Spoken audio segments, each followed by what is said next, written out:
Ang taong taga-paraiso dahil sa malinis niyang puso. Assalamualaikum. So ito yung pili kong topic. Bakit?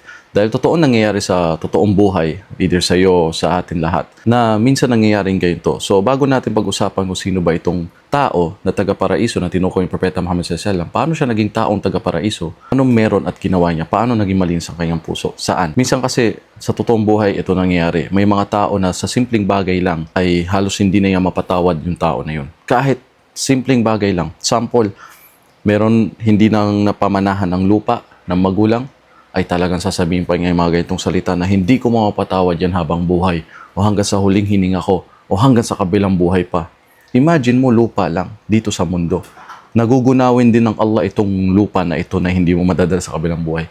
Ang tanging pupunta doon sa kabilang buhay, ikaw at yung magulang mo na ang kaluluwa natin at bubuhayin tayo sa kabilang buhay at bubuhayin tayo muli at huhusgahan sino sa ating papasok sa impyerno at sa paraiso. Para lang sa lupa. Meron pa minsan, ito nangyayari sa ibang pamilya, lalo itong Eid, parating ng Eid, Ramadan ngayon. May mangyayaring pagbibigay ng mga regalo at hindi lang nagustuhan yung regalo, magtatampo na. At magsasabi pa yung ganun din salita, habang buhay ko yan, hindi mapapatawad or hindi hahawakan o gagalawin yung regalo. Na minsan nabigyan lang siguro ng maliit na halaga, tapos ibibintang niya bakit yung binigay ko na mas malaki. Kunwari, siya ay nagbigay ng 1,000 at natanggap lang yung regalo o hadiya ay 100 or 200 or 150. So magtatampo na hindi iniisip, buti nga binigyan ka pang regalo. Siguro ang iba nagregalo ng motor. Tapos magagalit pag binalik sa kanya, niregaluhan lang siya ng e-bike o bike. Di ba? Hindi ka na nag-appreciate na may binigay sa yung tao na yun yung kaya lang niya. At least may binigay siya. Ang masakit yung walang binigay sa'yo. Dahil ako, na-experience ko din yan. Baka yung iba dyan na may mga OFW na balikbayan kamag-anak. Ako na-experience ko yung balikbayan box na galing ibang bansa. Tapos lahat ng kamag-anak mo or kapatid mo may mga pangalan doon. Tapos ikaw nag-aantay lang. Tuwan-tuwa ka din. Baka meron din ako dyan kahit ano.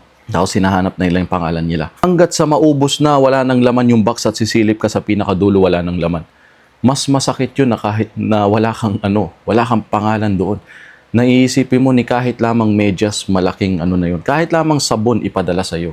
Masarap na yun sa pakiramdam na may makita ka lang pangalan mo na andun sa balikbayan box. Yun ang mas masakit yung wala. Tiniis ko yun. Pero hindi ko naman din sinabi na hindi ko mapapatawad yung kamag-anak ko na yan. Habang buhay, hate ko yan hanggang sa kabilang buhay. Kasi simpleng bagay lang. Sobra ako nasaktan. Ilang beses na balikbayan box. Pero wala akong pangalan doon. Halos lahat ng kamag-anak mo meron tuwan-tuwa. Masakit din yun.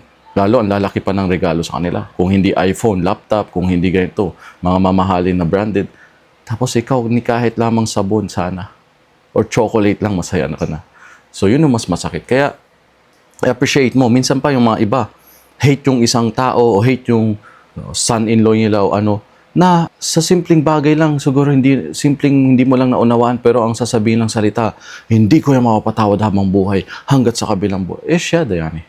Nasaan, yung tipong tumatanda ka na, malapit ka na sa hukay, ang malaikatul maut, nag-aantay na lang kailan ka nakukunin yung oras mo. Tapos kesa mag-ipon ka na ng hasanat, magtambay ka sa masjid, mag-ipon ka ng pagbabasa mo ng Quran, hadith, mag-memorize. Makikita mo sa mga masjid, karamihan matatanda, nagtatambay talaga. Sa Makkah lalo, gusto nila, doon na sila nag-aantay ng kamatayan nila. Yun na talagang huling sandali lang nila, iniipon na nila ng kabutihan. Tapos simpleng bagay lang, hindi ko mapatawad yan habang buhay, habang wasyada yan. Nasaan yung pagiging Muslim mo? Nasaan yung pagiging matalino mong Muslim? So punta tayo sa story. Iniulat ni Anas ibn Malik na may time na nakaupo sila kasama ni Propeta Muhammad SAW. At si Prophet Muhammad, peace be upon him, sabi niya, parating sa inyo ang lalaki mula sa mga taong taga-paraiso. Tapos nagulat siya, tumingin sila doon kung sino yun. Kita yun lang simpleng lalaki. Balbas sarado, tumutuloy yung mga tubig mula sa ablution niya at hawak niya ang sapatos niya sa left hand niya.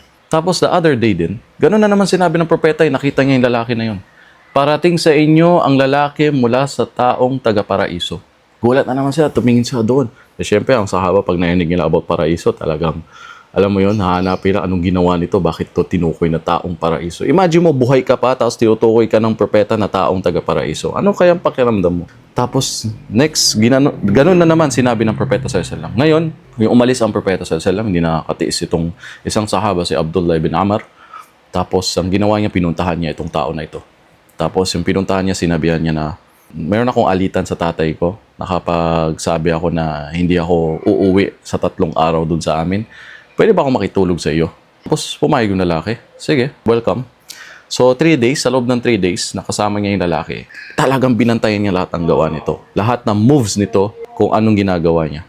Tapos chinek niya kung ano bang ginagawa nitong lalaki na nakakaiba na siyang naging dahilan para makapasok siya sa paraiso. So chinek niya, nagsasala. Parehas din, nagdarasal 5 beses ang araw. Pero sa gabi, hindi naman nagtatahajjud o hindi naman bumabangon para magsala. Tapos hanggat sa wala na siyang napansin na nakakaiba na ginagawa nitong ibada. Sa 3 araw, nawala napansin si Abdullah ibn Amr na nakakaiba. Hanggat sa ubos na yung 3 araw niya at yung mamaalam na siya, sabi niya sa totoo lang, hindi totoo may alitan ako ng tatay ko at hindi din totoo na nakapagsabi ako na hindi ako uuwi ng 3 araw. Kaya lang ako naparito sa'yo. Gusto ko kasi makita kung ano yung nakakaibang ginawa mo dahil tinukoy ng propeta na ikaw ay taong paraiso o papasok sa paraiso. Sabi nung lalaki, wala naman akong ibang ginagawa tulad lang na nakita mo.